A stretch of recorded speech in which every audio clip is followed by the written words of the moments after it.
அருட்பெரும் ஜோதி அருட்பெரும் ஜோதி தனிப்பெரும் கருணை அருட்பெரும் ஜோதி. வணக்கம் நேயர்களே.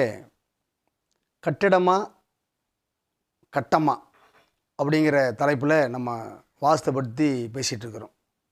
இப்போ ஜாதக கட்டப்படி வீடு கட்டிக்கிறதா பொதுவாக வீடு கட்டுறதா அப்படிங்கிறத நான் ஏற்கனவே முதல் ஒரு வீடியோவில் இந்த வாஸ்து பற்றி நான் பேசியிருக்கிறேன். அதுபோல் வீடு கட்ட ஆரம்பிக்கும்போது நம்ம முதல் வீடியோவில் அந்த வீட்டை சுத்தப்படுத்துறது, அந்த இடத்த சுத்தப்படுத்தி சரியாக மனை சதுரித்து அந்த நவதானியம்லாம் போட்டு பசுமாட்டை கொண்டு வந்து அது காலெலாம் நான் எத்தனை வீட்டில் குடியிருக்கிறாங்களோ அந்த வீட்டில் வாழ்கிற மக்கள் அதுக்கு பாகத்தை கழுவி அதுக்கு கொம்புக்கு மற்றும் சந்தன கொம்புலாம் வச்சு மரியாதை செஞ்சு கும்பிட்றதாக நம்ம வீட்டு வேலையை ஆரம்பிக்கிறதாக நம்ம சொல்லியிருக்கிறோம். இப்போ வாஸ்து நாள் அன்னைக்கு தான் வீடு வேலை ஆரம்பிக்கணுமா அப்படின்னா அப்படிலாம் இல்லை. முகூர்த்தம் குறிக்கலாம். இந்த முகூர்த்தம் குறிக்கிறதுல வெறும் 6 நிமிடம் தான் வரும். அதாவது சென்று இந்த பக்கம் 3 நிமிடம், இந்த பக்கம் 3 நிமிடம். அந்த சென்று போய் லக்கணத்தை குறித்து அந்த நம்ம கற்பூரத்தை ஏற்றிட்டோம்னா கடவுள் வந்துட்டார், பசுமாடு வந்துருச்சு, நம்ம வணங்குற குலதெய்வம் எல்லாருமே வந்துட்டாங்க, ஸ்டார்ட் அப்படிங்கிறது வாஸ்துப்படி நம்ம வேலையை ஆரம்பிச்சிட்டோம். ஐயா இதே மாதிரி நம்ம ஆரம்பிச்சிட்டோம்னா எல்லா வேலையும் சரியாக நடந்துருங்களா? ஐயா கடவுள் சாட்சியும் நடந்துருமுங்க, இதில் என்ன சந்தேகம்? அப்புறம் எது கடவுள், என்ன சாஸ்திரம், என்ன சம்பிரதாயம்? நம்மளாம் ஒரு வீட்டை போய் நம்ம வீட்டு வேலையை ஆரம்பித்து நம்ம பண்ணுறோம் அப்படின்னோம்னா நம்ம பேச்சை முழுமையாக கேட்டாங்கன்னா நம்ம என்ன சொல்லுவோம்? நான் பக்கத்தில் தான் இருப்பேன், நான் தானே செய்ய சொன்னேன், அப்புறம் என்னை நீங்கள் கேட்கலாமில்ல அப்படின்லாம் நான் பேசுகிறதெல்லாம் உண்டு. ஏன்னா எங்கள் தொழில் மேலே, வாஸ்து மேலே, வாஸ்துவத்து மேலே, உண்மை மேலே, கடவுள் மேலே, வாஸ்து புருஷர் மேலே இருக்கிற சத்தியமான உண்மையான நம்பிக்கை. அதனால் வாஸ்துப்படி நம்ம ஆரம்பிக்கிறது. மனையை வாங்கும்போது மனையாக்கிறணும். அது அரண்மனை, ராஜ்யம், அங்கே மிகப்பெரிய அமைச்சர் பெருமக்கள், மிகப்பெரிய அதிகாரி, மிகப்பெரிய புகழ் மிக்கவங்கெல்லாம் அங்கே பிறந்துடுறாங்க வாஸ்து சரியாக இருந்தால். அப்போ வாஸ்து சரியாக இருந்தால் இப்போ அவங்களுக்கு அவங்க ஒரு விவசாயி வீட்டில் வாஸ்து சரியாக இருக்குது அப்படின்னா அவங்க விதைக்கிற பொருள் அவங்க விற்க கொண்டு போகும்போது, விளைஞ்சி விற்க கொண்டு போகும்போது விலை கூடிரும். அதெல்லாம் நம்ம பார்க்கலாம்.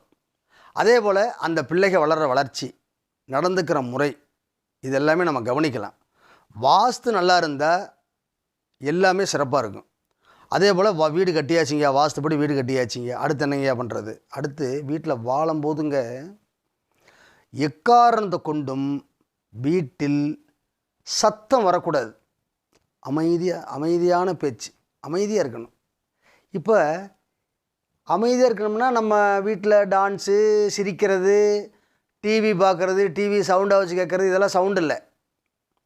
நம்ம கோபமாக இருக்கிறது, ஆத்திரமாக இருக்கிறது, அவசரப்படுறது, இதெல்லாம் வாஸ்துவமான வீட்டில் இருக்கிறதில்லை. அப்போ நம்ம இருக்கிற வீட்டில் வாஸ்துவை கொண்டு வரணும், வாஸ்து புருடர் உள்ளே வரணும், மகாலட்சுமி உள்ளே வரணும். இப்போ இந்த வாஸ்துங்கிறது யார்? ஸ்ரீமன் நாராயணன் தான். அது ஒரு அவதாரம் வாஸ்து.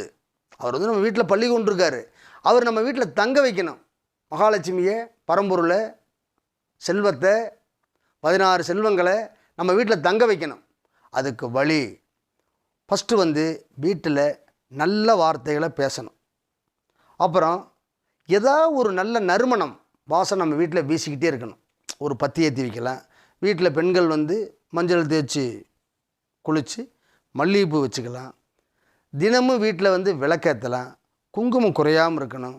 நல்ல உடைகளை உடுத்தணும். வீட்டில் இருக்கிற இந்த நம்ம கழட்டி போட ட்ரெஸ்ஸு இதெல்லாம் ஒரு ஓரமாக இருக்கணும். அடிக்கடி பழைய துணிகளை சேர விடக்கூடாது. தலைமுடி கீழே கிடக்கூடாது. சில பேர் சீவிட்டு அப்படியே மூடி ஒரு இதில் சொருவியில் வச்சிடுறாங்க. அதே போல் அதெல்லாம் ஒரு அப்புறப்படுத்தணும். வீடு சுத்தமாக இருக்கணும். வீட்டில் உள்ளவங்களுக்கு இப்போ நம்ம ஆண்கள் பெரும்பாலும் வெளியே போய் நம்ம வேலையை பார்க்குறோம், நமக்கு எனக்கு 1008 வேலை அப்படிங்கிறோம். 1008 வேலை. அப்போ பேச்சில் சொல்லும் போதே 1008 வேலை. 1008ங்கிறது ஒரு மந்திரம். இவருக்கு 1008 வேலை இருக்குதான். வீட்டில் வந்துங்க 1,08 வேலை இருக்கும். காரணம் வந்து வீட்டில் இருக்கிற பெண்கள் வந்துங்க அடிக்கடி சின்ன சின்ன உடல்நலம் முடியாமல் போகிறதுக்கெலாம் காரணம் நம்ம ஃபஸ்ட்டு வந்து கண்ட இடத்துல எச்சி துப்புறது. வீட்டில் குறிப்பிட்ட இடத்துல தான் மலஜலம் கழிக்கிறோம், ஆனால் எச்சி எங்கே வேணாலும் துப்புறோம். எச்சியும் ஒரு இது தான், அசூசை தான்.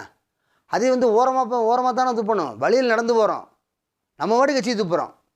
அது எத்தனை பேர்த்து மேலே படும்? நம்ம எச்சில் ஒருத்தர் முதிச்சிட்டாலே தொலைஞ்சுது, வாஸ்தவம் போச்சு, நம்மளை தொலைச்சிட்டான். எச்சில் ஒருத்தன் கையில். அதே போல் எச்சில் வந்து யார் மேலாவது, நம்ம எச்சில் யார் மேலாவது பட்டுச்சுன்னு வச்சுக்கோங்க, நம்ம செல்வம் பூரா அவங்களுக்கு போயிடுமா. இதெல்லாம் நான் அனுபவ ரீதியாக கண்டது. இப்போ திடீர்னு பஸ்ஸில் போகும்போது எச்சில் துப்பியே ஆகணுங்கிற கட்டாயம். பஸ்ஸு நிற்கும்போது 2 பக்கம் பார்த்து தப்பிச்சுக்கணும். அது இல்லாமல் நம்ம போகிற வழியில் துப்புறதெல்லாம் என்ன ஆகும்னா, எச்சில் வந்து இறக்க செய்யும், உணவு உயர்த்த செய்யும். வீட்டில் வர்றவங்களுக்கு தண்ணியாவது மொந்து கொடுக்கணும் பெண்கள். இதெல்லாம் நடக்கணும். சத்தம் இல்லாமல் இருக்கணும். மங்கள வாத்தியம் கேட்கணும்.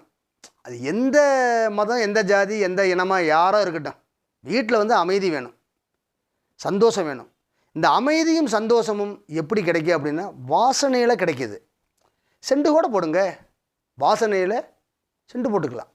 எல்லா மகான்களும் அதான் சொல்லியிருக்கிறாங்க. அதுபோல் வாசமாக இருக்கணும், வாஸ்தவமாக இருக்கணும், வாசனையாக இருக்கணும் ஒன்று. அடுத்து சுத்தமாக இருக்கணும். எது சுத்தமாக இருக்கணும்? இருக்கிற இடம். அப்புறம் சுகாதாரமாக தன்னால் ஆயிடுவோம். அதே போல் சுத்தம் சுகாதாரம் சோறு போடும். சுத்தமாக இருந்தோம்னா, சுகாதாரமாக இருந்தோம்னா சோறு தன்னால் கிடைக்குமா.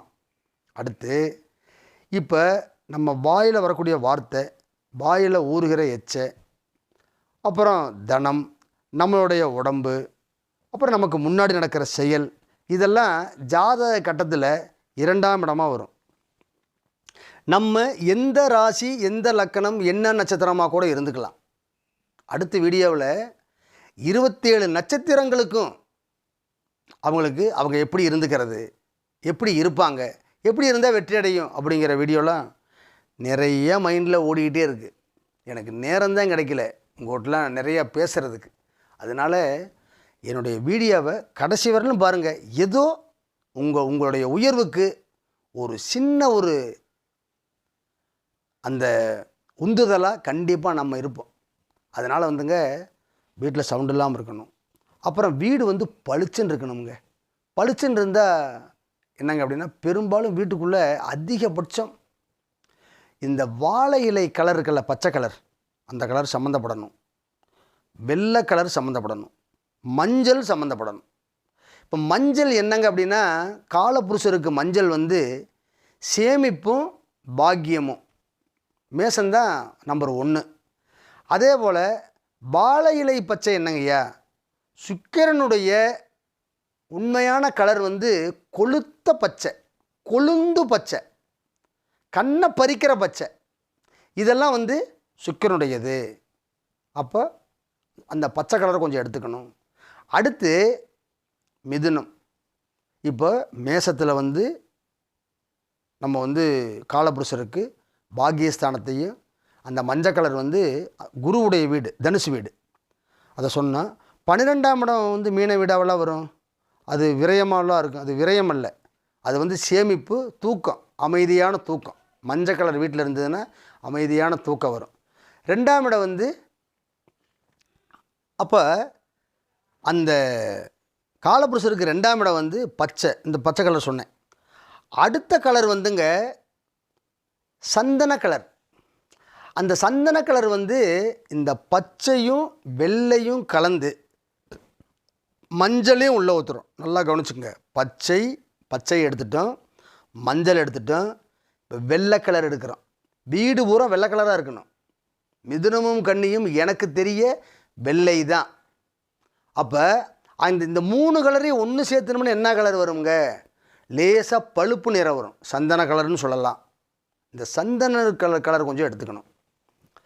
அடுத்து வந்து சந்திரன் முன்னாடி வந்துடுறாரு. காலபுருஷருக்கு 4ஆம் இடம் வீடு, சந்திர கலர் வந்துடுது. இப்போ வரிசையாக மீனம் சொன்னீங்க, தனுஷ் சொன்னீங்க, ரிஷபம் வந்து சொன்னீங்க, மிதுனம் சொன்னீங்க, கடகம் சந்திர கலர் வந்துருச்சு. மேசத்தில் இருக்குதே அதுக்கு என்ன கலரு? மேசம் உள்ளே இருக்குல்ல, மேசம் தானே ஃபஸ்ட்டு காலபுருஷர் இருக்குது. மேசம் தானே தலைவர், தலை, உயர்வு, அதாவது நம்பர் 1 உச்சி. அப்போ இந்த மேசத்தை எடுக்கணும்ல, சிவப்பு கலர் வேணும். சிவப்பு கலர் குங்கும கலர். இப்போ வந்து இதெல்லாம் நம்ம பிரிக்கிறோம். இப்போ ஒரு வாழை இலையை விரிக்கிறோம், வெள்ளை கலருக்கு அதில் சாப்பாடு போடுறோம், சந்தன கலருக்கு ஒரு அப்பளம் வைக்கிறோம், சிகப்பு கலர் குழம்பாயிருது. இப்போ சாப்பாடு ரெடி, வீட்டில் சூடாக சுவையாக ஆனந்தமான சாப்பாடு. அடுத்து வந்துங்க இந்த வெள்ளை, சந்தனம், சிகப்பு, பச்சை. வெள்ளை வந்து சாப்பாடுன்னு சொன்னோம். வெள்ளை வந்துங்க நம்ம உடுத்துகிற உடை, அப்புறம் நெத்தியில் இடுற பட்டை. வெள்ளை கலர் வந்து சுத்தம், எப்படி வேணால் எடுத்துக்கோங்க வெள்ளை. இப்போ நெத்தியில் பட்டை வந்துருச்சு. சந்தனம் வந்துருச்சு. சிவப்பு குங்குமம் வந்துருச்சு. மங்களம் ரெடி. அப்போ வாழை மரம் ரெடி, மஞ்சள் குங்குமம் ரெடி, மங்களவாத்தியம் ரெடி, மங்களமான வாழ்க்கை ரெடி. நீடூடு நிலைத்து வாழ்வீங்க. அடுத்த வீடியோவில் இன்னும் சில விஷயங்களை வாஸ்துப்படி எப்படி வீடு கட்டுறது, அந்த வீட்டில் இன்னும் புகழ் பெற, நல்ல குழந்தைகள் பிறக்க, மென்மேலும் மேலே ஒரு நிலையான வாழ்க்கைக்கு வர அடுத்த வீடியோவில் பேசுகிறேன். அடுத்த வீடியோவில் வந்துங்க இந்த வாஸ்துவில் வந்து ஒரு மனிதன் பிறந்த இடத்த பாருங்கள். ஒரு புகழ் பெற்றவரை பார்த்தீங்கன்னா அவங்க பிறந்த இடத்த பார்த்தீங்கன்னா கண்டிப்பாக அந்த ஏரியா வாஸ்துப்படி இருக்கும். அந்த ஏரியா வந்து வாஸ்துப்படி இருக்கும். அதே போல் அவங்க வீடு வாஸ்துப்படி இருக்கும். அதே போல் அவங்க பிறக்கும்போது மிகப்பெரிய ஒரு கும்பாபிஷேகம், ஒரு முக்கியமான மனிதருக்கு வந்து திருமணம், ஒரு மங்களவாத்தியம், இதெல்லாம் சம்மந்தப்படும். அப்போ நம்ம முதல் கோணத்திலேயே நம்ம தெரிஞ்சுக்கலாம். இப்போ முதல் கோணம், முற்றிலும் கோணம்னா, கோணம்ங்கிறது வந்து தவறு கிடையாது. முதல் கோணம் சரியாக இருந்ததுன்னா அந்த முற்றிலும் வரக்கூடிய கோணம் எல்லாமே சரியாக இருக்கும். அதுபோல் சஷ்டி, இப்போ திதியில் சஷ்டி 7ஆம் இடம், சஷ்டியில் இருந்தால் அகப்பையில் வரும். அந்த 7ஆம் இடம் என்ன? இப்போ ஜாதகத்தில் 7ஆம் இடம் என்னங்க? திருமணம். இப்போ இந்த திருமணத்துக்கு வீடு வாஸ்துப்படி இருந்ததுன்னா 4ஆம் இடத்துக்கு 4ஆம் இடம் 7ஆம் இடம். 4ஆம் இடம் வந்து சுகஸ்தானம், அம்மா. 4ஆம் இடத்துக்கு 4ஆம் இடம் 7ஆம் இடம். அம்மாவுக்கு அப்புறம் மனைவி. அப்புறம் மனைவிக்கு என்ன வேணும்? 4ஆம் இடத்துக்கு 4ஆம் இடம் 10ஆம் இடம். அப்போ அது வந்து தொழில். அப்போ என்ன ஆயிருதுங்க? வீடு, மண்மனை மாதா, ஜீவனம், தொழில், நம்மளுடைய சுகபோக வாழ்க்கை, நிம்மதி, சந்தோஷம், இதெல்லாம். அப்புறம் சொன்ன மாதிரி அறம்பொருள் இன்பம், வீடு, தர்ம சிந்தனை, அறம்னா தர்மம், இதெல்லாம் வளரணும், வளர்ச்சி அடையணும், உயர்வடையணும்னா கட்டிடமா அப்படின்னா கட்டமும் சரியாக இருக்கணும், கட்டிடமும் சரியாக இருக்கணும். கட்டிடமும் சரியாக இருந்தால் இந்த மண்ணை ஆள்வது உறுதி. உச்சமான வாழ்க்கை, உயர்வான வாழ்க்கை, வாஸ்துபடியும் வாஸ்துவப்படியும் கட்டம்படியும் ராசி லக்கண நட்சத்திரப்படியும் நவகிரகங்களுடைய அருளோட வாஸ்து புருடருடைய ஆசீர்வாதத்தோடு நீங்கள்லாம் நீடூடி வாழ ஏஎஸ் குணால் ஜோதிடரின் வாழ்த்துக்களும் வணக்கங்களும். தயவு வணக்கம்.